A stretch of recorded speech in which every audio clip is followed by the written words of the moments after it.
짐 싸게. 단 3글자였습니다. 25년을 함께한 회장이 강민철에게 한 말은 그게 전부였습니다. 징계위원회 서류에는 강민철이 베트남 출장 때마다 회사 돈을 빼돌렸다고 적혀 있었습니다. 목격자 진술서에는 6년을 함께한 후배의 이름이 찍혀 있었습니다. 강민철은 해명하려 했습니다. 하지만 회장은 손을 들었습니다.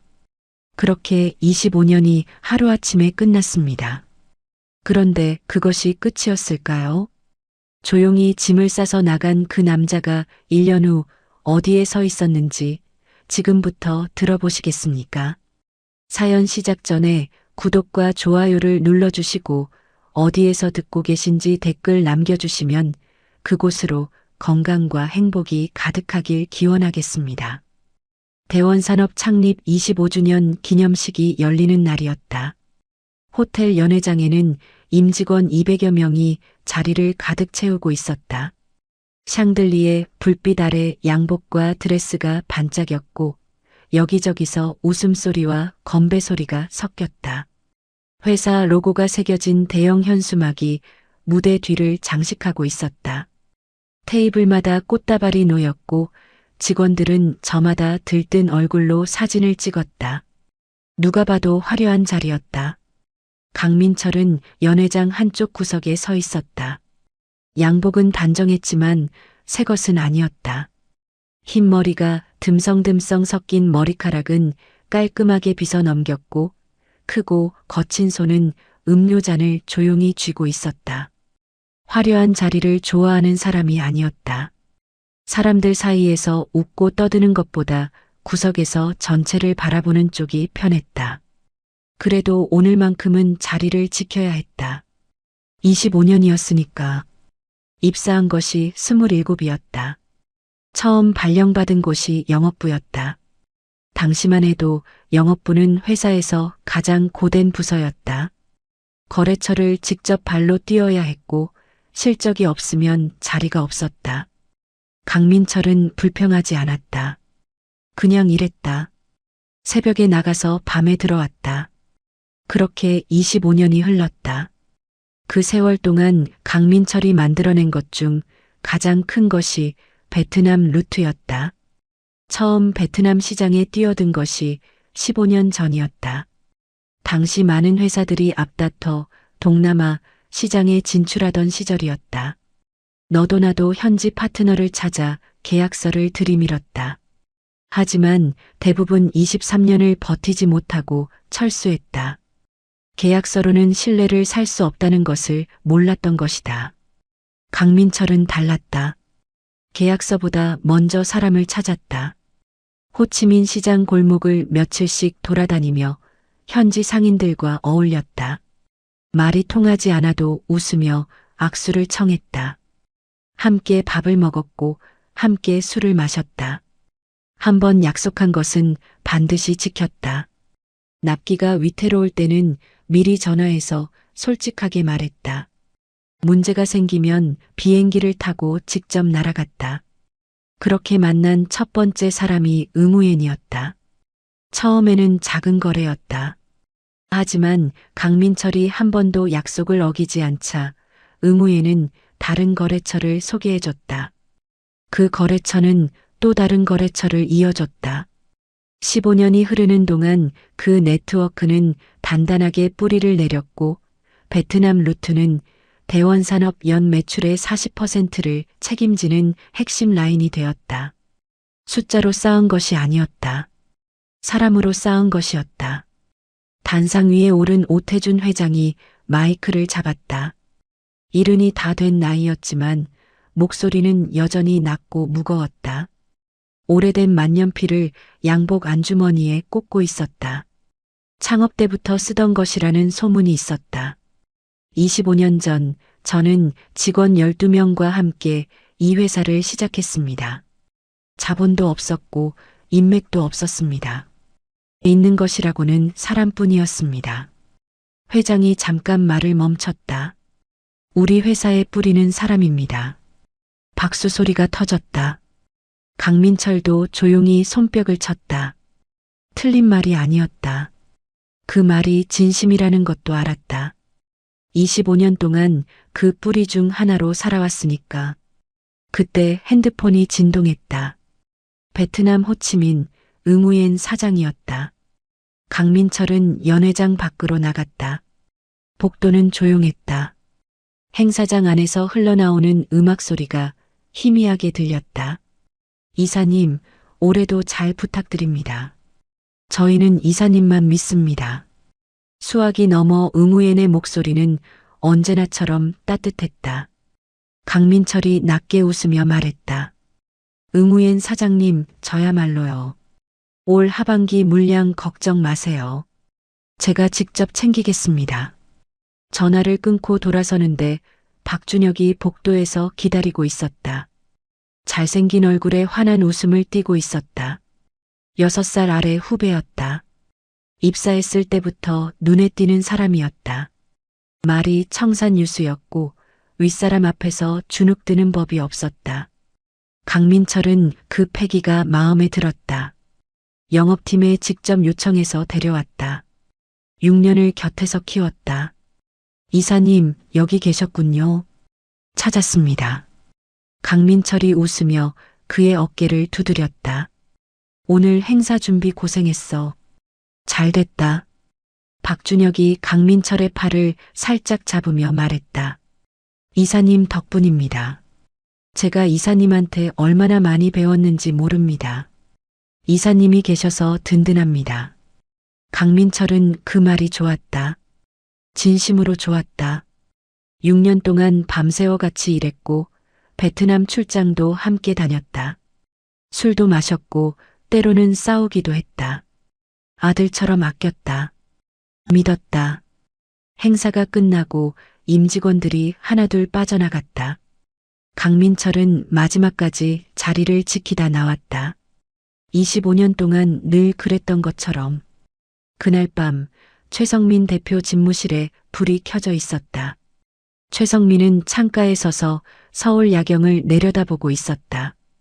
오태준 회장이 2년 전 외부에서 영입한 전문 경영인이었다. 넓은 어깨에 낮고 안정적인 목소리. 회의실에서는 언제나 존재감이 강한 사람이었다. 고급 시계가 조명을 받아 반짝였다. 그의 눈에 거슬리는 사람이 하나 있었다. 강민철이었다. 오태준 회장은 강민철을 아들처럼 여겼다. 중요한 결정을 앞두면 강민철을 먼저 찾았다. 이사회에서도 강민철의 의견에 귀를 기울였다. 최성민이 아무리 번지르르한 보고서를 올려도 회장은 강민철의 한마디를 더 신뢰했다. 전문 경영인으로 영입되어 회사 실권을 쥐려던 최성민에게 강민철은 눈엣 가시였다. 치워야 할 사람이었다. 최성민이 박준혁을 부른 것은 그 즈음이었다. 자네 강민철 이사 밑에서 일한 지 얼마나 됐지? 6년 됐습니다. 강민철 이사 자리 탐나지 않나? 박준혁의 눈이 잠깐 흔들렸다. 최성민이 천천히 말을 이었다. 강민철 이사를 내보낼 빌미를 만들어와. 그러면 영업본부장 자리는 자네 거야. 박준혁은 잠시 침묵했다. 그러나 길지 않았다. 알겠습니다. 며칠 후 박준혁이 두툼한 서류 봉투를 들고 최성민 집무실을 찾았다. 최성민이 자리에 앉으며 천천히 봉투를 열었다. 첫째, 강민철이 베트남 출장 때마다 거래처 접대비를 개인적으로 유용했다는 허위 보고서였다. 조작된 영수증이 여러 장 첨부되어 있었다. 날짜도 금액도 그럴듯하게 맞춰져 있었다. 둘째, 박준혁 본인이 직접 목격자로 작성한 진술서였다. 여러 번 현장을 목격했으나 이사님에 대한 존경심으로 묵인해왔다는 내용이 담겨 있었다. 셋째, 베트남 루트 기획안이었다. 강민철이 15년에 걸쳐 일궈낸 문서였지만 표지에는 박준혁의 이름이 찍혀 있었다. 강민철은 실행만 했다는 논리로 교묘하게 제작성되어 있었다.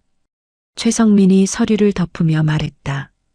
이걸로 징계위원회 열고 권고사직까지 가능하겠어? 박준혁이 자신있게 고개를 끄덕였다. 충분합니다. 최성민이 짧게 말했다. 잘했어. 본부장 자리 약속은 지키지. 박준혁이 집무실을 나섰다. 복도는 조용했다. 그가 나오는 순간 반대편 끝에서 이수진이 걸어오고 있었다. 늦은 밤 혼자 야근을 마치고 나오는 길이었다. 두 사람의 눈이 잠깐 마주쳤다. 박준혁의 표정이 평소와 달랐다. 무언가를 해낸 사람의 얼굴이었다. 들뜬 것도 아니었고 긴장한 것도 아니었다. 그냥 조용히 안도하는 표정이었다. 그것이 더 이상했다. 이수진은 그냥 지나쳤다. 하지만 발걸음이 무거워졌다. 엘리베이터 버튼을 누르면서도 자꾸 뒤를 돌아보게 됐다. 이유를 설명할 수 없는 불길함이었다. 일주일 후였다. 강민철의 책상 위에 징계위원회 소환 통보서가 놓여 있었다. 사무보조 직원이 가져다 놓고 말없이 사라진 것이었다. 강민철은 그 종이를 한참 바라봤다. 25년 동안 한 번도 받아본 적 없는 서류였다. 이름도 날짜도 분명히 자신의 것인데 어딘가 낯설었다. 꿈속에서 보는 것 같은 묘한 느낌이었다. 서류를 집어들었다가 내려놓았다. 다시 집어들었다. 날짜를 확인했다. 사흘 후였다. 징계위원회 회의실은 차가웠다. 긴 테이블 한쪽에 인사팀장과 감사팀장이 나란히 앉아 있었다. 표정이 굳어 있었고 눈을 마주치려 하지 않았다. 테이블 위에는 서류 묶음이 단정하게 놓여 있었다. 강민철이 자리에 앉자 인사팀장이 말없이 서류를 밀어냈다. 강민철은 천천히 집어들었다. 첫 장부터 읽어 내려갔다. 베트남 출장 때마다 거래처 접대비를 개인적으로 유용했다는 내용이었다. 날짜와 금액이 꼼꼼하게 기재되어 있었고 조작된 영수증이 여러 장 첨부되어 있었다. 베트남 출장 일정과 얼추 맞아 보이도록 치밀하게 꾸며져 있었는데 얼핏 보면 믿을 수밖에 없는 모양새였다. 다음 장을 넘겼다. 목격자 진술서였다. 서명란에 박준혁의 이름이 찍혀 있었다. 강민철의 손이 멈췄다. 진술서를 다시 읽었다. 여러 번 현장을 목격했으나 이사님에 대한 존경심으로 묵인해왔다는 내용이었다. 더 이상 묵인하는 것이 회사에 대한 도리가 아니라고 판단했다는 문장으로 끝나 있었다. 한 글자 한 글자가 또렷했다. 고개를 들었다. 박준혁이 테이블 맞은편에 앉아 있었다. 고개를 푹 숙이고 있었다. 이사님, 죄송합니다. 더 이상 모른 척할 수가 없었습니다. 목소리가 낮고 떨렸다. 6년 동안 곁에서 키운 후배였다. 그 목소리를 모를 리 없었다. 진심으로 떠는 목소리와 떠는 척하는 목소리는 달랐다. 강민철의 귀는 그 차이를 정확하게 구분하고 있었다. 강민철은 아무 말도 하지 않았다. 회의는 짧게 끝났다. 인사팀장이 소명 기회를 드리겠다고 말했지만 표정은 이미 결론이 난 사람의 것이었다. 그날 오후 오태준 회장실로 불려 들어갔다. 회장은 창가에 서서 등을 보이고 있었다. 강민철이 들어서는 소리를 들었을 텐데도 돌아보지 않았다. 소파 한쪽에는 최성민이 앉아 있었다. 다리를 꼬고 조용히 앉아 있었지만 눈빛만큼은 차가웠다. 이미 다 알고 있다는 눈빛이었다. 창밖으로 서울 도심이 내려다 보였다. 평소와 다름없는 풍경이었다. 한참 후에 오태준이 돌아섰다. 눈이 충혈되어 있었다. 오래 뭔가를 참은 사람의 얼굴이었다. 앉게. 강민철이 자리에 앉았다. 회장이 테이블 위에 서류를 내려놓았다. 징계위원회에서 본 것과 같은 서류였다. 회장의 손이 그 위에 잠시 머물렀다가 떨어졌다. 민철아. 회장의 목소리가 낮게 떨렸다. 이게 사실인가? 아닙니다, 회장님. 저는 한 번도 그런 적이 없습니다. 회장이 천천히 고개를 끄덕였다. 그러나 표정이 달라지지 않았다. 강민철의 말을 듣고 있는 것인지조차 알 수 없었다. 그때 최성민이 조용히 입을 열었다. 회장님, 저도 처음엔 믿고 싶지 않았습니다.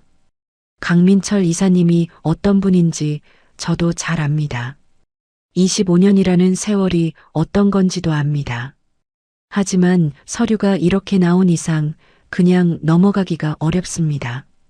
회장님이 그토록 믿으셨던 분이 이런 일을 해왔다는 게 저도 마음이 아픕니다. 말은 부드러웠다. 목소리도 낮고 차분했다. 그러나 한마디 한마디가 오태준의 배신감을 정확하게 건드리고 있었다. 회장님이 그토록 믿으셨던 분이라는 말이 특히 그랬다. 강조할 필요도 없었다. 그냥 그 말을 내려놓는 것만으로 충분했다. 오태준의 눈빛이 흔들렸다. 강민철을 바라봤다. 25년이었다. 아들처럼 여겼다. 힘든 시절을 함께 버텼고 좋은 시절도 함께 누렸다. 그 믿음이 컸던 만큼 지금 이 서류가 더 크게 느껴졌다. 이성이 아니라 감정이 먼저 반응하고 있었다. 최성민의 말 한마디가 그 감정에 불을 지핀 것이었다. 민철아. 회장이 긴 숨을 내쉬었다. 25년을 믿었는데. 강민철이 입술을 열었다. 다시 한번 해명하려 했다. 하지만 회장이 천천히 손을 들었다. 짐 싸게. 세 글자였다. 짧았다. 그러나 그 세 글자가 25년을 단번에 잘라냈다. 강민철은 자리에서 일어섰다. 더 이상 할 말을 찾지 못했다. 아니, 할 말은 있었다. 해야 할 말도 있었다. 하지만 이미 결론이 난 자리였다. 소파에 앉은 최성민의 표정이 그것을 말해주고 있었다. 눈을 마주치지도 않은 채 창밖을 바라보는 그 얼굴에는 이미 다음 수순을 계산하는 빛이 역력했다. 자기 자리로 돌아왔다. 서랍을 열었다. 손이 기계처럼 움직였다. 25년 동안 쌓인 것들이 서랍 안에 가득했다. 거래처에서 받은 명함들, 베트남 출장 때 찍은 사진들, 낡은 수첩들, 메모지 한 장 한 장에 빼곡하게 적힌 글씨들. 하나씩 박스에 담았다. 서두르지 않았다. 천천히 하나씩. 서랍 맨 안쪽에서 낡은 사진이 나왔다. 입사 첫날 오태준 회장과 나란히 서서 찍은 것이었다. 회장은 웃고 있었고 강민철도 웃고 있었다. 둘 다 젊었다. 회장의 머리카락은 아직 검었고 강민철의 얼굴에는 주름 하나 없었다. 강민철은 그 사진을 한참 바라봤다. 그리고 양복 안주머니에 넣었다. 박스를 들고 자리에서 일어섰다. 사무실을 한번 둘러봤다. 아무것도 달라진 것이 없었다. 형광등도 창문도 옆자리 칸막이도 그대로였다. 25년 동안 앉았던 자리인데 벌써 남의 자리처럼 느껴졌다. 복도를 걸어 나오는데 저쪽 끝에서 박준혁이 걸어오고 있었다. 두 사람의 눈이 마주쳤다. 박준혁이 슬쩍 시선을 피했다. 고개를 숙이지도 않았고 말을 걸지도 않았다. 그냥 지나쳤다. 그런데 스치는 순간 입꼬리가 미세하게 올라가 있었다. 강민철은 그 표정을 정확하게 읽었다. 말없이 걸음을 이어갔다. 엘리베이터를 타고 지하 주차장으로 내려갔다. 문이 열리는 순간 이수진이 뛰어오고 있었다. 눈이 빨개져 있었다. 숨이 차 있었다. 선배, 이게 말이 돼? 내가 다 알아. 이거 분명히 조작이야. 내가 반드시 밝혀낼게. 두고 봐. 강민철이 박스를 트렁크에 실으며 조용히 웃었다. 괜찮아. 괜찮은 게 어딨어. 선배가 얼마나 일했는데. 25년이 얼만데. 이수진아. 트렁크를 닫으며 말했다. 네가 다칠 수 있어. 그냥 잘 지내. 차 문을 열고 올라탔다. 시동을 걸었다. 주차장을 빠져나가는 동안 백미러에 이수진이 보였다. 그 자리에 선 채로 강민철의 차를 바라보고 있었다. 움직이지 않았다. 강민철은 백미러에서 시선을 거뒀다. 핸들을 잡은 손이 미세하게 떨렸다. 눈물은 흘리지 않았다. 25년 동안 한 번도 울지 않았으니까. 오늘도 마찬가지였다. 권고사직 처리가 된 것은 그로부터 사흘 후였다. 인사팀에서 보낸 문자 한 통이 전부였다. 25년의 마무리치고는 너무 짧은 끝이었다. 강민철은 문자를 읽고 핸드폰을 내려놓았다. 액정이 꺼지면서 화면이 어두워졌다. 그리고 한동안 그대로 앉아 있었다. 일어날 이유를 찾지 못해서였다. 문제는 가족이었다. 아내 김영숙은 눈치가 빠른 사람이었다. 강민철이 짐을 싸서 들어온 날부터 알아챘을 것이었다. 하지만 먼저 묻지 않았다. 밥을 차려줬고 빨래를 해줬고 아무 일도 없는 것처럼 대했다. 강민철도 말하지 않았다. 말을 꺼내는 순간 모든 것이 현실이 될 것 같았다. 아들 민주는 학교 기숙사에 있었고 딸 서연은 수업이 많아 자주 들어오지 않았다. 그나마 다행이었다. 아이들 앞에서는 더욱 말을 꺼낼 수가 없었다. 아버지가 25년 다닌 회사에서 쫓겨났다는 말을. 그것도 누명을 쓰고 매일 새벽 6시면 눈이 떠졌다. 25년 동안 몸에 밴 습관이라 어쩔 수가 없었다. 알람이 없어도 눈이 떠졌고 일어나면 자동으로 손이 넥타이를 찾았다. 그런데 갈 곳이 없었다. 처음 며칠은 넥타이를 매고 양복을 입은 채 소파에 앉아 있었다. 아내가 출근하느냐고 물으면 응 하고 나갔다가 동네를 한 바퀴 돌고 카페에 앉아 있다 들어왔다. 그렇게 며칠을 버텼다. 밥을 먹고 잠을 자도 뭔가 계속 빠져나가는 느낌이었다. 25년 동안 회사가 삶의 전부였다는 것을 그제야 깨달은 것이었다. 아침에 눈을 뜨면 회사 생각이 먼저였고 밤에 잠자리에 들면서도 내일 처리할 업무를 머릿속으로 정리하던 사람이었다. 거래처 전화번호는 외워도 정작 자기 취미가 뭔지는 몰랐다. 그 전부가 사라지고 나니 하루하루가 낯설고 공허했다. 아내는 여전히 묻지 않았다. 어느 저녁이었다. 밥을 먹다가 아내가 조용히 말했다. 여보, 베트남 사장님들한테는 연락했어요? 강민철이 숟가락을 멈췄다. 아직? 오래 알던 분들인데 인사는 드려야 하지 않겠어요. 그게 전부였다. 아내는 더 말하지 않았다. 그냥 밥을 먹었다. 강민철은 그 말을 한참 생각했다. 잠자리에 들어서도 그 말이 머릿속을 맴돌았다. 베트남 사장님들한테 인사는 드려야 하는데 갑자기 회사를 나온 것이라 아무 연락도 못한 채였다. 15년을 함께한 사람들인데 그냥 사라진 것이나 다름없었다. 응우옌 사장에게는 마지막으로 통화한 것이 기념식 날 저녁이었다. 올 하반기 물량 걱정 마세요. 제가 직접 챙기겠습니다. 그렇게 말하고 끄는 것이 마지막이었다. 그 약속을 지키지 못했다는 것이 마음에 걸렸다. 사업적인 이유가 아니었다. 그냥 사람으로서 인사를 드려야 할 것 같은 마음이었다. 다음 날 아침 강민철은 비행기표를 끊었다. 아내에게 말했다. 베트남 다녀올게. 아내가 고개를 끄덕였다. 잘 다녀와요. 그것뿐이었다. 짐을 쌌다. 낡은 캐리어를 꺼냈는데 베트남 출장 때마다 끌고 다니던 것이었다. 바퀴 하나가 약간 삐걱거렸지만 그냥 쓰기로 했다. 짐을 싸면서 처음으로 손이 바빠졌다. 오랜만에 뭔가를 하고 있다는 느낌이었다. 공항으로 나가려는데 아내가 현관까지 나왔다. 강민철의 손에 봉투 하나를 쥐어줬다. 용돈이에요. 거기서 맛있는 거 사 먹어요. 강민철이 멋쩍게 웃었다.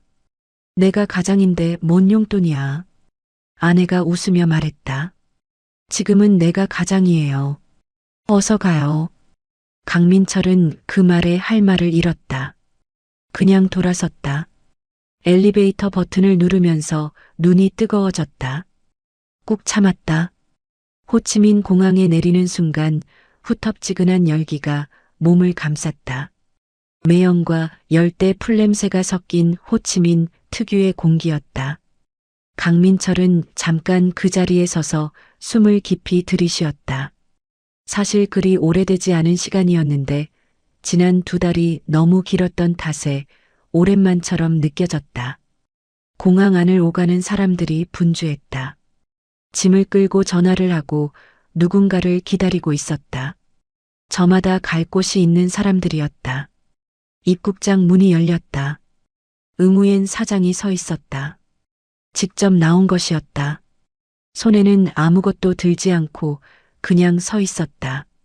강민철을 보자마자 성큼 걸어와 두 손으로 강민철의 손을 잡았다. 악수가 아니었다. 그냥 잡았다. 한참을 그렇게 잡고 있었다. 이사님 오셨습니까? 우리가 기다렸습니다. 강민철이 멋쩍게 웃었다. 사장님이 직접 나오셨어요. 연락만 하시지. 응우엔이 고개를 저었다. 당연히 나와야죠. 그것뿐이었다.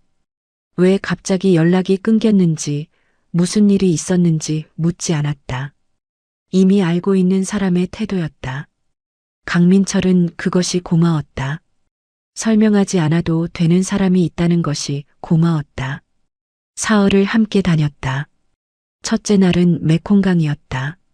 작은 배를 타고 강을 거슬러 올라가며 강변 마을을 둘러봤다. 강물이 천천히 흘렀고 양쪽 강변에는 야자수가 늘어서 있었다. 배 위에서 강바람이 불어왔다. 강민철은 뱃머리에 앉아 물을 바라봤다. 아무 말도 하지 않았고 응우엔도 말을 걸지 않았다. 그냥 옆에 앉아 있었다. 강물이 흐르는 소리, 노 젓는 소리, 멀리서 들리는 새소리. 그것뿐이었다. 강민철은 그 소리들을 들으며 오랜만에 아무 생각을 하지 않았다. 둘째 날은 다낭으로 넘어갔다. 응우엔이 비행기표를 미리 끊어뒀다고 했다. 1시간 남짓한 거리였다. 호이안 골목을 함께 걸으며 쌀국수를 먹었다. 노란 벽에 등불이 걸려있는 골목이었고 관광객들이 사진을 찍으며 지나쳤다. 강민철은 그 골목을 천천히 걸으면서 오랜만에 시계를 보지 않았다. 다음 약속을 생각하지 않았다. 그냥 걸었다. 골목 끝에 작은 카페가 있었는데 응우엔이 먼저 들어가며 손짓했다. 둘이서 베트남 커피를 마셨다. 연유가 들어간 진한 커피였다. 강민철은 그 커피를 천천히 마시면서 이 맛을 15년 동안 마셨는데 이렇게 제대로 느낀 적이 없었다는 생각을 했다. 셋째 날 저녁이었다. 다낭 해변 근처 작은 식당에 앉아 맥주를 마시고 있었는데 파도 소리와 바람이 번갈아 들어왔다. 해가 지고 있었다. 수평선이 붉게 물들었다가 천천히 어두워졌다. 강민철이 맥주병을 내려놓으며 말했다. 사장님, 저 이제 뭘 해야 할지 모르겠어요. 사흘 동안 담아두고 있던 말이었다. 꺼내고 나니 가슴 어딘가가 조금 가벼워지는 것 같았다. 응우엔이 맥주를 한 모금 마시고 천천히 입을 열었다. 이사님, 내일 저녁에 우리 친구들 다 모입니다. 같이 식사하시죠. 대답도 위로도 아니었다. 그냥 내일 저녁 이야기였다. 강민철은 더 묻지 않았다. 묻고 싶지 않아서가 아니라 그냥 응우엔을 믿기로 한 것이었다. 다음 날 저녁 호치민 시내 한 식당 룸이었다. 문을 열고 들어서는 순간 강민철의 발이 멈췄다. 베트남 거래처 사장 6명이 앉아 있었는데 모두 아는 얼굴이었다. 15년 동안 같이 밥을 먹고 술을 마시며 함께 일한 사람들이었다. 어떤 이는 처음 만났을 때부터 지금까지 한 번도 약속을 어긴 적이 없는 사람이었고, 어떤 이는 강민철이 처음 호치민에 왔을 때 시장 골목을 함께 돌아다니며 길을 안내해 준 사람이었다. 모두 일어서서 강민철을 맞았다. 왜 왔느냐고 묻지 않았고 어떻게 됐느냐고도 묻지 않았다. 그냥 자리를 내줬다. 음식이 나오고 이야기가 오갔다. 베트남 사투리 섞인 웃음소리가 방 안을 가득 채웠다. 강민철은 오랜만에 밥맛을 느꼈다. 2달 동안 밥을 먹어도 맛을 몰랐는데 이날은 달랐다. 반찬 하나하나가 맛있었고 맥주 한 잔이 시원했다. 오랜만에 배가 불렀다. 식사가 끝날 무렵이었다. 분위기가 자연스럽게 조용해지는 순간이 있었다. 응우엔이 잔을 내려놓으며 자리에서 일어섰다. 루만이 조용해졌다. 이사님, 우리 회사 하나 합시다. 대표는 이사님이 해주십시오. 강민철이 젓가락을 내려놓았다. 말이 나오지 않았다. 테이블을 바라보다 맞은편에 앉은 6명의 얼굴을 천천히 둘러봤다. 모두 같은 표정이었다. 이미 이야기가 된 사람들의 표정이었다. 이 자리가 처음부터 그런 자리였다는 것을 그제야 알았다. 제가 뭘 믿고요? 응우엔이 웃으며 말했다. 25년 동안 이사님이 우리 믿었잖습니까? 이번엔 우리가 믿을 차례입니다. 강민철은 더 이상 말을 잇지 못했다. 눈시울이 뜨거워졌다. 창밖으로 호치민 야경이 반짝이고 있었는데 불빛들이 흔들려 보였다. 눈이 젖어서였다. 25년 동안 한 번도 울지 않은 사람이었다. 짐을 쌀 때도 울지 않았고 혼자 집에 돌아와서도 울지 않았다. 인사팀 문자를 받았을 때도 울지 않았다. 공항 현관에서 아내가 건넨 봉투를 받을 때도 꾹 참았다. 그런데 이 자리에서 이 사람들 앞에서 그만 눈물이 났다. 강민철은 고개를 숙였다. 응우엔도 다른 사장들도 기다렸다. 서두르지 않았다. 한참 후에 강민철이 고개를 들었다. 눈이 빨개져 있었다. 그리고 천천히 고개를 끄덕였다. 잘 부탁드립니다. 한국으로 돌아온 것은 베트남 식당에서의 그 저녁으로부터 사흘 후였다. 인천공항에 내리니 아침 8시였다. 입국장을 빠져나오자 찬바람이 얼굴을 때렸다. 호치민의 후텁지근한 열기와는 전혀 다른 공기였다. 공항버스를 타고 집 근처 정류장에 내렸다. 삐걱거리는 캐리어를 끌며 골목을 걸어 들어갔다. 아침 거리는 아직 한산했다. 현관문을 열고 들어서는데 거실에 불이 켜져 있었다. 아내 김영숙이 주방에서 아침을 준비하고 있었다. 인기척을 듣고 고개를 돌렸다. 어서 와요. 밥은요? 강민철이 캐리어를 세워두며 말했다. 아직 못 먹었어. 아내가 밥상을 차렸다. 된장국과 김치, 계란말이가 올라왔다. 강민철은 밥상 앞에 앉아 숟가락을 들었다. 아내가 맞은편에 앉아 강민철을 바라봤다. 어땠어요, 베트남? 좋았어. 된장국을 한 숟가락 떠먹었다. 뜨거웠다. 그 뜨거움이 목을 타고 내려갔다. 오랜만에 집밥이었다. 밥을 반쯤 먹다가 강민철이 숟가락을 내려놓았다. 나 할 말이 있어. 아내가 조용히 기다렸다. 누명을 썼어. 내가 한 게 아닌데 내가 한 것처럼 됐어. 그래서 회사에서 나온 거야. 아내가 아무 말도 하지 않았다. 강민철을 바라봤다. 놀란 표정이 아니었다. 짐작하고 있었던 것이 맞다는 표정이었다.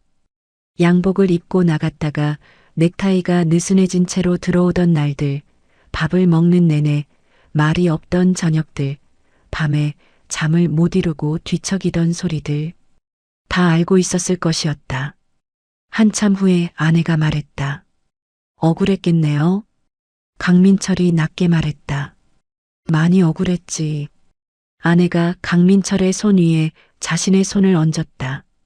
더 이상 아무 말도 하지 않았다. 그냥 그렇게 앉아 있었다. 거실이 조용했다. 시계 소리만 들렸다. 한참 후에 강민철이 다시 입을 열었다. 베트남에서 회사 하나 차리기로 했어. 거기 사장님들이 같이 하자고 했어. 내가 대표로.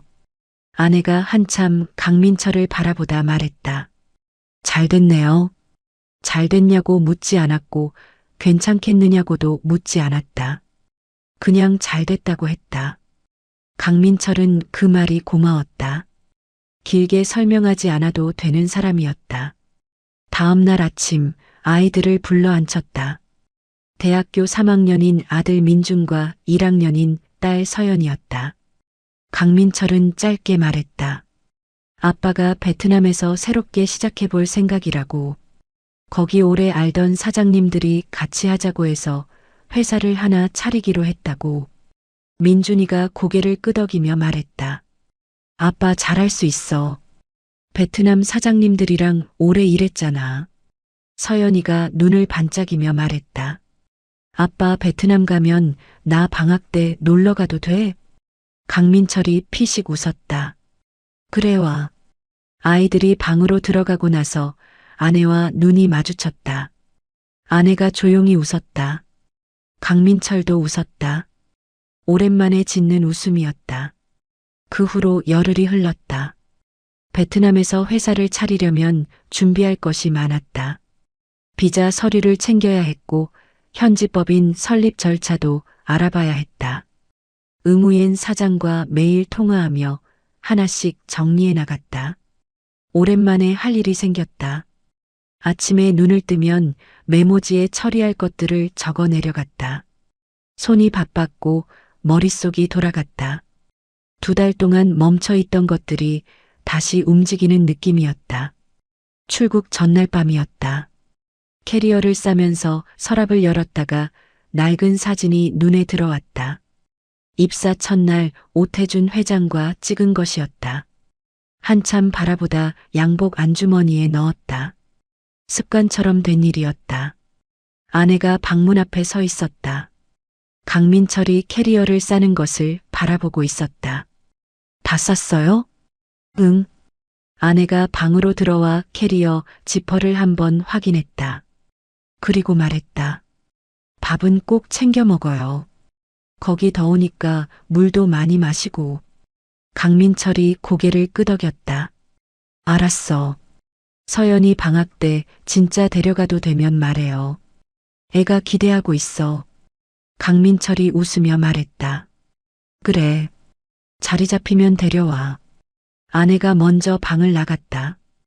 강민철은 잠깐 그 자리에 서 있었다. 창밖으로 밤하늘이 보였다. 아직 어두웠다. 비행기는 새벽 일찍이었다. 다음날 공항으로 나가려는데 아내가 현관까지 나왔다. 아무 말이 없었다. 강민철도 아무 말이 없었다. 그냥 눈을 마주쳤다. 그것으로 충분했다. 25년을 함께 산 사람과는 말이 필요 없는 순간이 있었다. 엘리베이터 버튼을 눌렀다. 문이 닫히기 전에 아내가 말했다. 잘 다녀와요. 강민철이 고개를 끄덕였다. 문이 닫혔다. 그로부터 2달 후 호치민 3구에 작은 사무실이 생겼다. 유리문에 스티커로 붙인 간판이 전부였다. MK 트레이딩. 화려한 이름이 아니었고 사무실도 화려하지 않았다. 책상 4개에 의자 몇 개가 전부였지만 강민철은 첫날 아침 그 문을 열면서 한참 서 있었다. 오랜만에 갈 곳이 생긴 것이었다. 베트남 사장 6명이 주주로 참여했고 강민철은 지분 없이 전문 경영인 대표이사로 올라섰다. 처음에는 그것이 마음에 걸렸다. 지분도 없이 대표를 맡는 것이 맞는 건지 싶어서 응우엔에게 먼저 꺼냈다. 응우엔이 말했다. 이사님, 저희가 함께하기로 한 건 이사님이라는 사람 때문입니다. 지분보다 그게 훨씬 중요한 거 아닙니까? 강민철은 더 이상 말하지 않았다. 직원은 넷이었다. 베트남 현지 직원 둘과 한국에서 온 젊은 직원 둘이었다. 강민철은 첫날 직원들을 모아놓고 짧게 말했다. 약속한 것은 반드시 지킵시다. 그게 전부입니다. 거창한 비전도 없었고 화려한 목표도 없었다. 직원들은 서로 눈을 마주쳤다. 뭔가 더 있을 줄 알았는데 그게 전부라는 것이 의아한 표정이었다. 하지만 강민철은 그 말 한마디가 25년 동안 자신을 지탱해온 원칙이라는 걸 알고 있었다. 소문은 생각보다 빠르게 퍼져나갔다. 강민철이 베트남에서 회사를 차렸다는 것. 업계 사람들은 알았다. 강민철이라는 이름이 뭘 의미하는지를. 대원산업과 거래하던 베트남 업체들이 하나둘 연락해왔다. 말하지 않아도 알았다. 강민철이 있는 곳으로 가겠다는 것이었다. 계약서보다 사람을 보는 거래였다. 조용하고 자연스러운 이동이었다. 강민철은 새벽부터 밤까지 일했다. 복수를 생각하지 않았다. 대원산업이 어떻게 되는지 찾아보지 않았고 박준혁이 뭘 하는지도 관심 밖이었다. 그냥 눈앞에 있는 일을 했다. 거래처 전화가 오면 받았고 문제가 생기면 직접 찾아갔다. 25년 동안 해온 것과 똑같았다. 달라진 것이라면 회사 이름뿐이었다. 한국에서는 박준혁이 영업본부장으로 승진했다. 사내 공지가 나붙었다. 이수진은 그 공지를 보며 이를 악물었다. 그리고 다시 서랍 속 서류들로 돌아갔다. 조작 영수증의 날짜와 금액을 강민철의 출장 기록과 하나씩 대조해 나가고 있었는데 맞지 않는 부분이 조금씩 보이기 시작하고 있었다. 강민철은 그런 사실을 몰랐다. 알려고 하지도 않았다. 어느 날 밤이었다. 사무실 불을 끄고 나오다 문득 걸음이 멈췄다. 주머니에 손이 갔다. 낡은 사진이 거기 있었다. 입사 첫날 오태준 회장과 찍은 것이었다. 꺼내서 바라봤다. 가로등 불빛 아래 두 사람이 웃고 있었다. 둘 다 젊었다. 회장의 머리카락은 아직 검었고 강민철의 얼굴에는 주름 하나 없었다. 한참 바라보다 다시 주머니에 넣었다. 그리고 걸었다. 호치민의 밤은 늦게까지 시끄러웠다. 오토바이 소리, 사람들 웃음소리, 어딘가에서 흘러나오는 음악 소리. 강민철은 그 소음 속을 천천히 걸었다. 복수가 아니었다. 그냥 살고 싶었다. 다시 일하고 싶었다. 그것뿐이었다. MK 트레이딩이 문을 연 지 6달이 지났을 무렵이었다. 사무실이 좁아졌다. 직원을 더 뽑아야 했고 거래처가 늘었으며 물량도 늘었다. 응우엔이 사무실에 들러 책상들을 둘러보다 웃으며 말했다.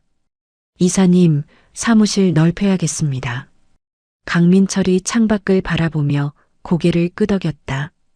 그러게요. 짧은 대화였지만 그 말 안에 많은 것이 담겨 있었다. 호치민 거리가 내려다 보였다. 오토바이들이 쉴 새 없이 지나쳤다. 바쁜 도시였다. 강민철도 이제 그 도시의 일부가 되어 있었다. 대원산업에 이상 신호가 오기 시작한 것은 MK 트레이딩이 문을 연 지 6달이 지났을 무렵부터였다. 베트남 거래처들의 계약 갱신 거부가 하나둘 이어지고 있었다. 처음에는 단순한 가격 협상 문제인 줄 알았다. 박준혁은 담당 직원을 시켜 재협상을 시도했지만 돌아오는 답변은 한결같았다. 이번 계약은 어렵겠다는 것이었다. 이유는 말하지 않았다. 박준혁은 처음에 대수롭지 않게 여겼다. 거래처 하나둘이 빠져나가도 자신이 밀어붙이고 있는 인도네시아 신사업이 메꿔줄 것이라 믿었다. 인도네시아 시장은 베트남보다 규모가 컸다. 박준혁은 그 시장을 직접 개척해서 강민철 없이도 자신이 해낼 수 있다는 것을 증명하고 싶었다. 최성민도 처음에는 밀어줬다. 해봐, 잘 되면 내 공이야. 그 말만 믿었다. 그런데 인도네시아 현지 파트너사가 문제였다. 막상 사업을 시작하자 약속했던 유통망이 제대로 작동하지 않았다. 현지 규제 문제도 불거졌다. 박준혁이 직접 자카르타로 날아갔지만 파트너사 대표는 만남을 피했다. 통역을 끼고 겨우 만난 자리에서도 뾰족한 답이 나오지 않았다. 돈은 이미 들어가 있었고 빠져나올 타이밍을 놓쳤다는 것을 그때서야 깨달았다. 1차 손실 보고가 최성민 책상 위에 올라갔다. 100억이었다.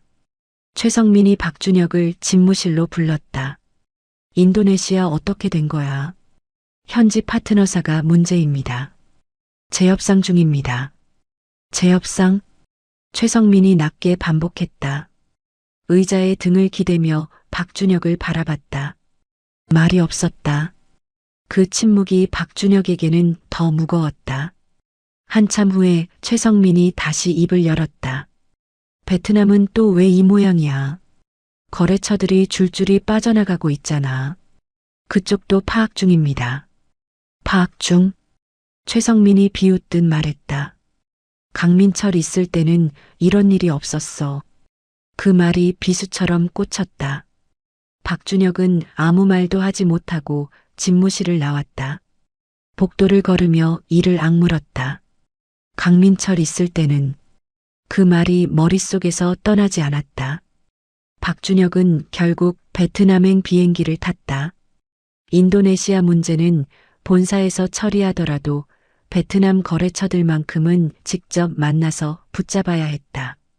거래처가 계속 빠져나가면 최성민 앞에서 더 이상 할 말이 없었다.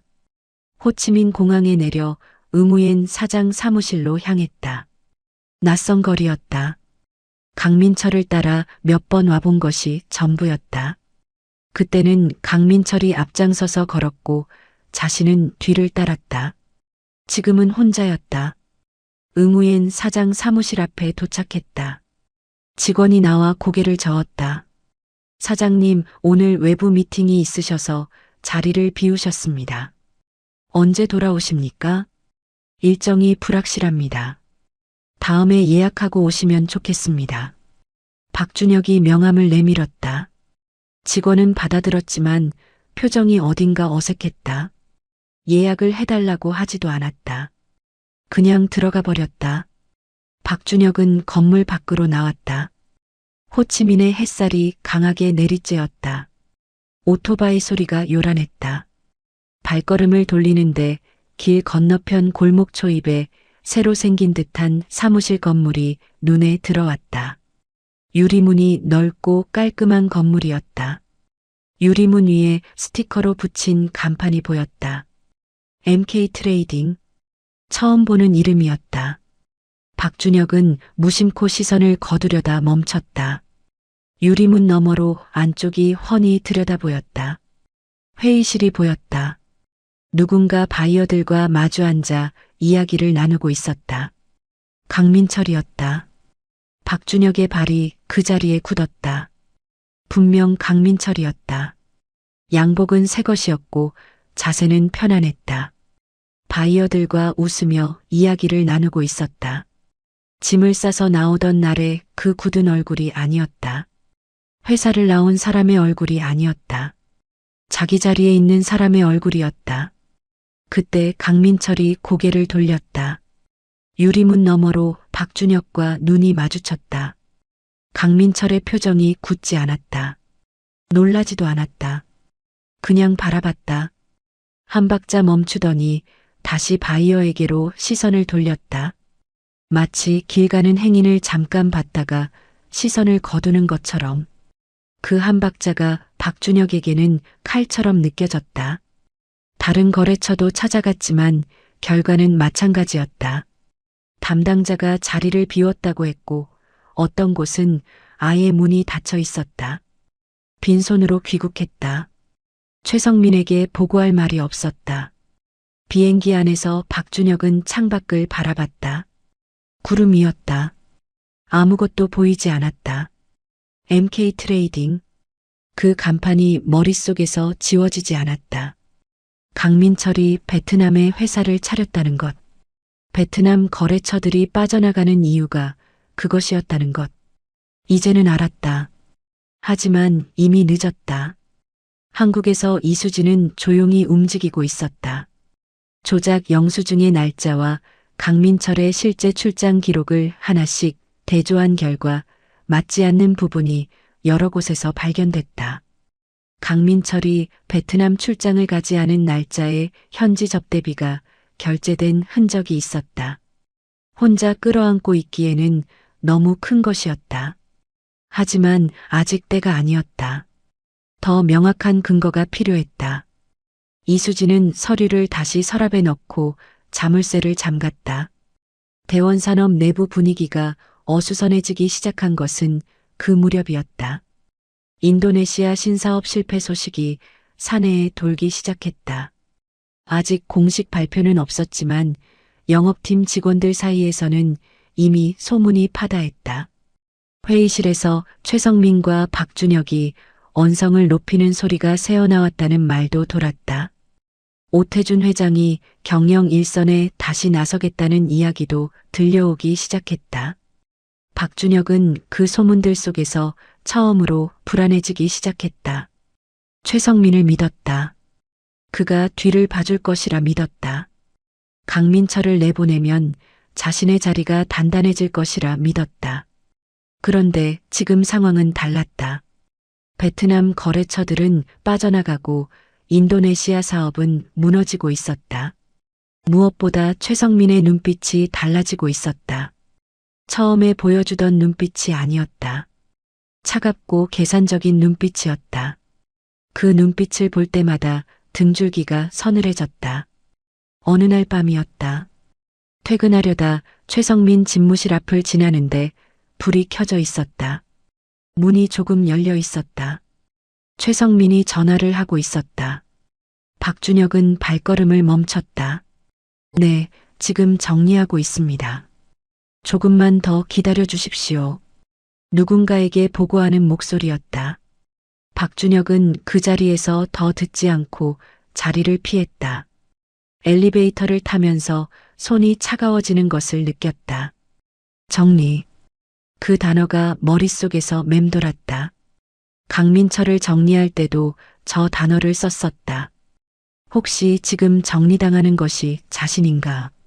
오태준 회장이 경영 일선에 복귀한다는 공문이 사내에 내려온 것은 인도네시아 손실 규모가 200억을 넘어선 직후의 일이었다. 공문은 짧았다. 대표이사 최성민의 경영 실적을 재검토하겠다는 내용이었는데 직원들 사이에서 수군거림이 일어난 것은 당연한 순서였다. 2년 만에 회장이 직접 나선다는 것은 최성민을 경영에서 배제하겠다는 뜻이기도 했으니까. 최성민은 그날 하루 종일 집무실에서 나오지 않았다. 박준혁이 집무실 문을 두드렸을 때 돌아온 것은 짧은 한마디뿐이었다. 나중에. 복도로 돌아서는 박준혁의 손이 떨렸다. 최성민이 흔들리면 자신도 끝이었다. 강민철을 내보내기 위해 조작한 서류들이 머릿속에 떠올랐고 그것이 드러나는 순간 자신이 설 자리는 어디에도 없을 터였다. 최성민은 그 사실을 알고 있었다. 만약 그가 살아남기 위해 자신을 버린다면 그 생각이 드는 순간 등줄기를 타고 냉기가 흘렀다. 이수진이 움직인 것은 바로 그 무렵이었다. 서랍 속에 잠가뒀던 서류를 꺼냈다. 조작 영수증의 날짜와 강민철의 실제 출장 기록을 대조한 자료였는데 강민철이 한국에 있던 날짜에 베트남 현지에서 접대비가 결제된 내역이 6건이나 됐다. 출장 기록은 사내 시스템에 고스란히 남아 있었다. 이수진은 그 자료를 들고 오태준 회장실로 향했다. 회장실 앞에서 잠깐 멈췄다. 숨을 한번 들이쉬고 문을 두드렸다. 들어오게. 오태준이 책상 앞에 앉아 있었다. 얼굴이 많이 야위어 있었고 복귀를 결심했지만 마음이 편하지 않은 사람의 얼굴이었다. 이수진을 보더니 고개를 끄덕이며 자리를 권했다. 이수진이 자리에 앉아 서류를 테이블 위에 내려놓았다. 회장님, 강민철 이사님 징계권에 문제가 있습니다. 오태준의 눈빛이 달라졌다. 이게 뭔가? 조작 영수증입니다. 강민철 이사님이 한국에 계셨던 날짜에 베트남 현지 접대비가 결제된 내역인데 사내 출장 기록과 대조하면 바로 확인이 가능한 오류입니다. 오태준이 서류를 집어들었다. 천천히 읽어 내려갔고 한 장 한 장 넘길 때마다 회장의 손이 미세하게 떨렸다. 표정이 굳어가고 있었다. 이걸 언제부터 알고 있었나? 징계위원회 직후부터 의심했습니다. 확신이 서기까지 시간이 걸렸고요. 오태준이 서류를 내려놓으며 한참 동안 말이 없었다. 창밖을 바라봤다. 서울 도심이 내려다 보이는 풍경이었다. 그런데 감사팀은 왜 이걸 못 잡았나? 징계위원회 전에 서류 검토를 했을 텐데. 그게 이상한 부분입니다, 회장님. 출장 기록과 영수증 날짜를 대조하면 누구나 발견할 수 있는 오류인데 감사팀이 그걸 몰랐다고 보기는 어렵습니다. 알면서도 눈을 감은 것이라면 내부에 공모한 사람이 있다는 뜻이기도 하고요. 오태준의 눈이 가늘어지며 인터폰으로 손이 갔다. 감사팀장 지금 당장 올려보내게. 감사팀장이 들어선 것은 5분도 채 되지 않아서였다. 오태준이 그를 바라보며 물었다. 강민철 이사 징계권 감사. 그때 담당자가 누구였나? 감사팀장의 표정이 굳었다. 김 과장이었습니다. 그 사람 지금 당장 데려와. 김 과장이 들어왔을 때 오태준은 이미 서류를 펼쳐놓고 기다리고 있었다. 김 과장이 서류를 보는 순간 얼굴빛이 달라졌고 그 변화를 오태준은 놓치지 않았다. 이 오류를 몰랐나, 알고도 넘겼나? 김 과장이 입술을 달싹였다. 말이 나오지 않았다. 대답하게. 긴 침묵이 흘렀다. 김 과장이 천천히 고개를 떨궜다. 최 대표님께서 그냥 처리하라고 하셨습니다. 오태준의 표정이 단단하게 굳었다. 분노가 아니었다. 그보다 훨씬 차가운 무언가였다. 재조사하게. 처음부터 전부. 재조사는 빠르게 진행됐다. 법인카드 사용 기록과 출장 기록을 교차 검토했는데 이틀이 채 걸리지 않았다. 꼼꼼하게 준비한 것 같았지만 출장 기록이라는 구멍을 끝내 막지 못했던 것이었다. 박준혁이 감사팀에 소환된 것은 그로부터 사흘 후였다. 소환 통보를 받은 날 박준혁은 한동안 자리에서 일어나지 못했다. 최성민에게 전화를 했지만 신호만 갔고 두 번째도 마찬가지였으며 세 번째에는 자동응답으로 넘어갔다. 박준혁은 핸드폰을 내려놓으며 창밖을 바라봤다. 1년 전 이 복도에서 강민철 이사가 박스를 들고 걸어나가던 모습이 떠올랐다. 그때 자신은 스치는 순간 입꼬리가 올라가 있었다. 지금 자신의 얼굴이 어떤지는 굳이 확인하지 않아도 알았다. 그제야 알아챈 것이었다. 최성민은 이미 자신을 버렸다는 것을. 조사는 예상보다 빠르게 진행됐다. 박준혁은 처음에는 버텼다. 모른다고 했고 기억이 나지 않는다고 했다. 하지만 증거 앞에서 버티는 데는 한계가 있었고 결국 최성민의 지시였다는 것을 털어놓았다. 영업본부장 자리를 조건으로 강민철을 내보낼 빌미를 만들어 오라는 지시를 받았다는 진술이었다. 최성민도 소환됐다. 끝까지 모른다고 했고 박준혁이 독단적으로 한 일이라고 했지만 박준혁의 진술과 내부 메신저 기록이 맞물리면서 그 주장은 설 자리를 잃었다. 집무실 컴퓨터에서 삭제된 파일이 복구됐고 그 안에 강민철 관련 자료들이 고스란히 들어 있었으니까. 이사회가 소집됐다. 회의는 길지 않았다. 최성민 대표이사 해임, 박준혁 영업본부장 면직, 두 가지가 결정되는데 1시간이 채 걸리지 않은 것이었다. 최성민이 집무실을 나오는 날이었다. 박스 하나를 들고 나왔는데 강민철이 짐을 싸던 날과 같은 모습이었다. 복도에는 몇몇 직원들이 서 있었지만 아무도 말을 걸지 않았다. 엘리베이터 앞에 이수진이 서 있었다. 우연이 아니었다. 이수진은 최성민을 바라봤다. 아무 말도 하지 않았다. 그냥 똑바로 바라봤다. 최성민이 먼저 시선을 피했다. 엘리베이터 문이 열렸고 그가 들어섰다. 문이 닫혔다. 이수진은 그 닫힌 문을 한참 바라보다 조용히 돌아섰다. 박준혁은 그날 면직 처리되기 전에 먼저 사직서를 냈다. 회사를 나오면서 아무와도 눈을 마주치지 않았고 지하 주차장으로 내려가는 내내 아무 말이 없었다. 차에 올라타 핸들을 잡았는데 손이 떨렸다. 주차장을 빠져나가는 순간 바깥의 빛이 눈을 찔렀다. 6년 전 강민철 이사가 이 주차장을 빠져나갔을 때도 이런 빛이었을까? 그 생각이 드는 순간 핸들을 잡은 손에 힘이 빠졌다. 오태준 회장은 그날 밤 혼자 회장실에 앉아 있었다. 책상 위에 오래된 사진 한 장이 놓여 있었다. 회사 창립 초기에 찍은 것이었는데 강민철이 웃고 있었다. 젊고 씩씩한 얼굴이었다. 그 사진을 한참 바라보다 눈을 감았다. 25년을 믿었다고 했다. 그 믿음 하나로 서류 한 장에 25년을 잘라냈다. 감정이 앞섰고 최성민의 말 한마디에 흔들렸다. 회장 노릇을 25년 했는데 사람 하나를 제대로 보지 못한 셈이었다. 오태준은 천천히 수화기를 들었다. 손가락이 버튼을 누르면서도 어딘가 실감이 나지 않았다. 신호음이 울리기 시작했다. 한 번, 두 번, 세 번.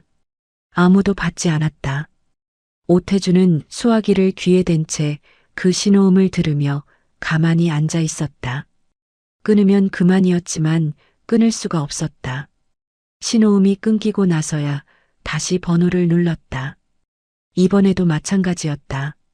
신호가 가고 또 가고 결국 아무도 받지 않았다.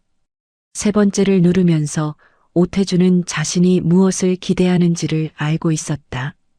강민철이 받아줄 리 없다는 것도 알고 있었다. 서류 한 장에 25년을 잘라낸 사람의 전화를 단 한마디 해명도 들어주지 않은 사람의 전화를 그가 받을 이유는 어디에도 없었다. 그럼에도 오태준은 신호음이 끊길 때까지 기다렸다가 수화기를 천천히 내려놓았다. 기다리는 것 말고는 달리 할 수 있는 것이 없었으니까. 창밖으로 서울 야경이 반짝이고 있었는데 불빛들이 흔들려 보였다. 눈이 젖어서였다. 강민철이 대원산업 소식을 들은 것은 호치민 사무실에서 저녁 늦게까지 일하고 있던 어느 날 밤의 일이었다. 응우엔이 사무실 문을 열고 들어서며 조용히 말을 건넸다. 이사님, 대원산업 대표가 바뀌었다고 하네요. 강민철이 서류에서 눈을 들었다. 응우엔이 스마트폰 화면을 내밀었는데 업계 커뮤니티에 올라온 짧은 글이었다. 최성민 해임, 박준혁 면직. 몇 줄짜리 내용이었지만 읽는데 시간이 걸렸다. 화면 속 글자들이 눈앞에서 천천히 정렬됐다. 강민철은 화면을 응우엔에게 돌려주며 다시 서류로 눈을 내렸다. 그렇군요. 그게 전부였다. 더 묻지도 않았고 더 말하지도 않았다. 응우엔이 잠시 강민철을 바라보다 말없이 나갔다. 사무실에 혼자 남은 강민철은 서류를 덮고 의자에 등을 기댔다. 형광등 불빛이 조용히 책상을 비추고 있었고 창밖으로는 호치민의 밤이 깔려 있었다. 천장을 올려다보며 한참을 그 자리에 있었다. 자신을 내보내기 위해 움직였던 최성민과 박준혁이 결국 자기 손으로 무너진 셈이었다. 그것도 자신이 손 하나 쓰지 않은 채로. 통쾌하지 않았다. 그냥 오래된 무게가 조금 내려가는 느낌이었다. 복수를 바란 적이 없었으니 그 소식이 기쁠 리도 없었다. 다만 무언가 오래 막혀 있던 것이 조금 뚫리는 것 같은 느낌이었다. 강민철은 그것을 확인하듯 한번 깊게 숨을 들이쉬었다가 내뱉었다. 그로부터 며칠 후 응우엔이 다시 사무실을 찾아왔는데 이번에는 혼자가 아니었다. 주주 사장들 셋이 함께 들어서며 자리에 앉았다. 낮 시간에 미리 약속을 잡지 않고 찾아온 것이었다. 강민철은 직감적으로 가벼운 자리가 아니라는 것을 알아챘다. 응우엔이 먼저 입을 열었다. 이사님, 우리끼리 이야기를 좀 했습니다. 강민철이 차를 내오려다 멈췄다. 대원산업 주식 얘기입니다. 강민철의 눈빛이 달라졌다. 응우엔이 천천히 말을 이었다. 최성민이 나가고 박준혁이 나갔으니 대원산업이 지금 많이 흔들리고 있을 겁니다. 인도네시아 손실에 베트남 거래처들까지 빠져나갔으니 주가도 많이 빠졌을 거고요. 이사님이 그 주식을 사들이면 어떻겠습니까? 강민철이 잠시 말이 없었다. 테이블 위에 손을 올려놓고 응우엔을 바라봤다. 무슨 말씀이신지는 알겠는데 자금이 문제입니다. 지분 매입에 필요한 규모가 작지 않습니다. 응우엔이 웃으며 고개를 저었다. 그래서 우리가 온 겁니다. 우리가 됩니다. 강민철이 응우엔을 바라보다 옆에 앉은 사장들을 천천히 둘러봤다. 모두 같은 표정이었다. 이미 이야기가 끝난 사람들의 얼굴이었다. 이 자리에 오기 전에 이미 결론을 낸 것이었다. 제가 대원산업 주주가 되겠다는 겁니까? MK트레이딩 법인 명의로 매입하는 겁니다. 이사님이 대표이시니 결국 이사님 손으로 움직이는 거고요. 강민철은 한참 생각에 잠겼다. 복수를 생각한 적이 없었고 대원산업으로 돌아가겠다는 생각도 없었다. 그냥 호치민에서 자기 일을 하며 사는 것으로 충분하다고 여겼다.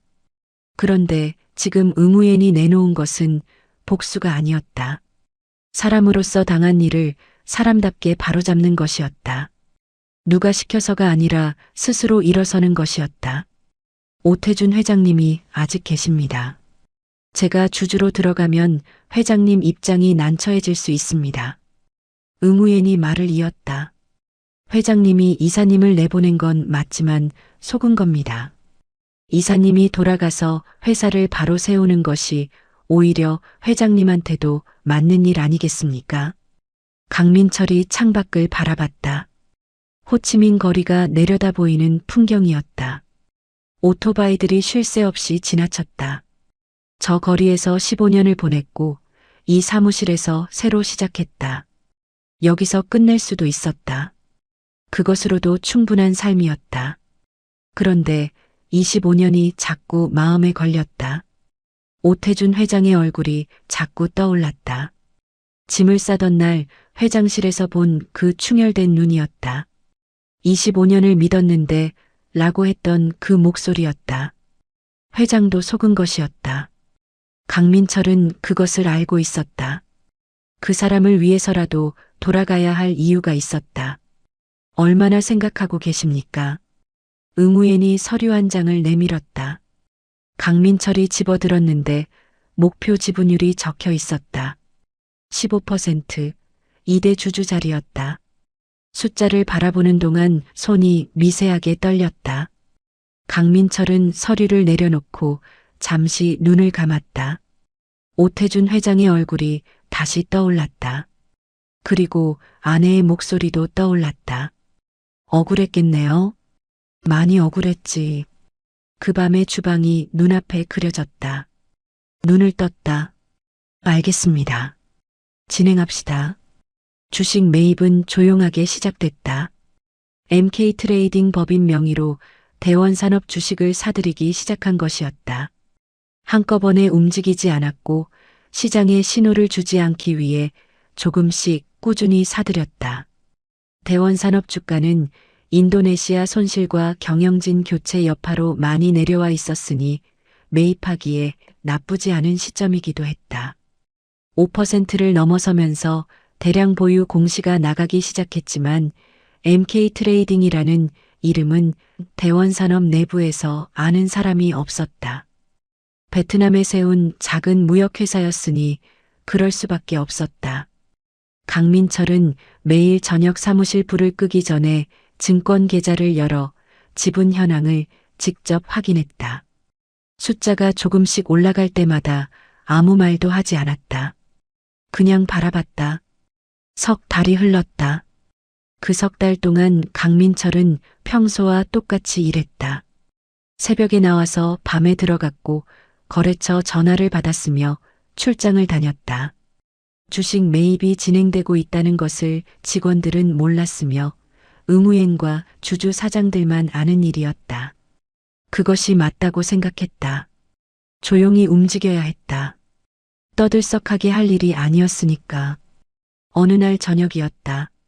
사무실 불을 끄기 전에 습관처럼 증권 계좌를 열었다. 화면을 들여다보는 순간 손이 멈췄다. 15.2%였다. 한참 그 숫자를 바라봤다. 숫자가 흔들리지 않고 화면 위에 그대로 있었다. 강민철은 천천히 의무인에게 전화를 걸었다. 사장님, 15% 넘었습니다. 수화기 너머에서 의무인이 잠시 말이 없다가 낮게 웃었다. 수고하셨습니다, 이사님. 전화를 끊고 창밖을 바라봤다. 호치민의 밤이 펼쳐져 있었다. 불빛들이 반짝이고 있었다. 15% 대원산업 2대 주주라는 사실이 한 글자 한 글자 아직 실감 나지 않았다. 이 자리까지 오는데 얼마나 걸린 것인지 가늠조차 되지 않았다. 짐을 싸던 날부터 따지면 길었고 25년 전 입사하던 날부터 따지면 더 길었다. 주머니에 손이 갔다. 낡은 사진이 거기 있었다. 꺼내서 바라봤다. 가로등 불빛 아래 두 사람이 웃고 있었다. 회장의 머리카락은 아직 검었고 강민철의 얼굴에는 주름 하나 없었다. 둘 다 젊었다. 저 사진 속 두 사람은 이런 날이 올 것이라고는 꿈에도 생각하지 못했을 것이었다. 강민철은 그 사진을 한참 바라보다 다시 주머니에 넣었다. 이제 한국으로 돌아갈 시간이었다. 대원산업 공시가 뜬 것은 MK트레이딩 사무실에서 평소처럼 저녁 늦게까지 일하고 있던 어느 날 밤이었다. 직원 하나가 스마트폰 화면을 들고 들어왔다. MK트레이딩이 대원산업 지분 15.2%를 보유한 2대 주주로 등재됐다는 공시였다. 강민철은 화면을 확인하고 돌려줬다. 직원이 나가고 사무실에 혼자 남았다. 창밖으로 호치민의 밤이 펼쳐져 있었다. 불빛들이 반짝이고 있었다. 핸드폰이 울린 것은 그로부터 1시간도 채 지나지 않아서였다. 오태준이었다. 강민철은 화면을 바라봤다. 신호가 3번 울렸다. 4번째가 울리기 전에 받았다. 민철아. 낮고 무거운 목소리였다. 25년 동안 들어온 목소리였다. 짐을 싸던 날에도 그 목소리로 3글자를 말했었다. 짐 싸게. 그리고 지금은 그 목소리로 이름을 불렀다. 내가 잘못했어. 사람을 잘못 봤어. 미안하다, 민철아. 강민철은 창밖을 바라봤다. 오토바이 소리가 들렸다. 호치민의 밤은 늦게까지 시끄러웠다. 회장님, 저 잘 지내고 있습니다. 알아. 그래서 더 미안하다. 오태준의 목소리가 낮아졌다. 이사회에 한번 나와줄 수 있겠나? 주주 자격으로. 강민철이 잠시 말이 없었다. 창밖을 바라보다 천천히 입을 열었다. 언제입니까? 이사회가 열린 것은 그로부터 열흘 후였다. 강민철은 서울행 비행기를 탔다. 인천공항을 빠져나오니 찬 바람이 불었다. 집에 들어서니 아내가 거실에 있었다. 말없이 밥을 차렸다. 강민철은 밥상 앞에 앉아 된장국을 한 숟가락 떠먹었다. 뜨거운 국물이 목을 타고 내려갔다. 아내가 맞은편에 앉아 조용히 말했다. 이사회 끝나면 같이 가요. 강민철이 고개를 들었다. 아내가 말을 이었다. 베트남에 직장이 생긴 거잖아요. 거기서 같이 살아야죠. 강민철이 아내를 바라봤다. 아무 말도 하지 않았다. 아내가 먼저 결론을 내린 것이었다. 길게 설명하지 않아도 되는 사람이었다. 이사회가 열리는 날 아침이었다. 오랫동안 입지 않았던 양복을 꺼냈는데 아내가 미리 다려놓은 것이었다. 넥타이를 매고 거울을 봤다. 머리카락은 예전보다 많이 휘어졌고 눈가에 주름이 깊어졌지만 자세만큼은 흐트러지지 않았다. 강민철은 거울 속 자신을 한참 바라보다 눈을 거뒀다. 대원산업 건물 앞에 선 것은 오전 10시였다. 건물을 올려다봤다. 유리 외벽에 하늘이 반사되고 있었다. 강민철은 그 자리에서 잠깐 멈췄다. 마지막으로 이 건물을 나온 것이 짐을 싸던 날이었는데 그때는 박스를 들고 지하 주차장으로 내려갔다. 지금은 정문으로 들어서고 있었다. 같은 건물이었지만 전혀 다른 걸음이었다. 이사회실 문을 열고 들어서는 순간이었다. 오태준 회장이 상석에 앉아 있다가 강민철을 보는 순간 자리에서 일어섰다. 다른 이사들도 따라 일어섰다. 강민철은 준비된 자리에 앉았다. 회장이 많이 야위어 있었다. 머리카락이 더 휘어졌고 눈 아래 그늘이 깊었다. 강민철을 바라보는 눈빛에 여러 가지가 담겨 있었다. 이사회가 시작됐다. 첫 번째 안건이었다. 사회를 맡은 이사가 말을 꺼냈다. MK트레이딩 대표이사이자 당사 2대 주주이신 강민철 대표님께 이사직 복귀를 정식으로 요청드리고자 합니다. 현재 대원산업은 경영진 공백이 이어지고 있는 상황이며 강민철 대표님의 경험과 역량이 반드시 필요한 시점입니다. 회의실이 조용해지며 모든 시선이 강민철에게 향했다. 강민철은 테이블 위에 손을 올려놓고 천천히 입을 열었다. 감사한 말씀입니다만 저는 지금 MK트레이딩 대표이사입니다. 저를 믿고 함께 해준 사람들이 있습니다. 그 자리를 떠날 수 없습니다. 회의실이 다시 조용해졌다. 오태준이 강민철을 바라봤다. 말이 없었다. 강민철도 말이 없었다. 그 침묵 속에서 두 사람의 눈이 마주쳤다. 오태준이 천천히 고개를 끄덕였다. 두 번째 안건이었다. 베트남 사업 재건건입니다. 현재 대원산업의 베트남 거래처 공백이 심각한 수준입니다. 강민철 대표님께서 오랜 기간 구축하신 현지 네트워크를 활용해 기존 거래처들과 다시 연결해 주실 수 있는지 요청드리고자 합니다. 이사들의 시선이 일제히 강민철에게 모였다. 강민철이 잠시 테이블 위를 바라봤다. 그리고 천천히 고개를 들었다. 기존 거래처들과의 거래를 다시 원하신다면 MK트레이딩과 협의하시면 됩니다. 짧은 말이었다. 하지만 회의실 안에 있는 모든 사람이 그 말의 무게를 알아챘다. 대원산업이 15년 동안 쌓아온 베트남 네트워크는 강민철이라는 사람 위에 세워진 것이었다. 그 사람을 내보내면서 네트워크도 함께 나간 것이었다. 이제 그것을 되찾으려면 MK트레이딩을 거쳐야 했다. 한참의 침묵이 흘렀다. 오태준이 먼저 입을 열었다. 그렇게 하겠네. 이사진 전원이 동의했다. 이사회가 끝나고 복도로 나왔을 때 오태준이 뒤따라 나왔다. 두 사람이 나란히 복도를 걸었다. 아무 말이 없었다. 창밖으로 서울 도심이 내려다 보였다. 강민철이 수십 년 동안 바라봐온 풍경이었다. 오태준이 걸음을 멈추며 말했다. 고맙네, 민철아. 잘 지내게. 강민철이 앞을 바라보며 말했다. 회장님도 건강하십시오. 엘리베이터 문이 열렸다. 강민철이 들어섰다.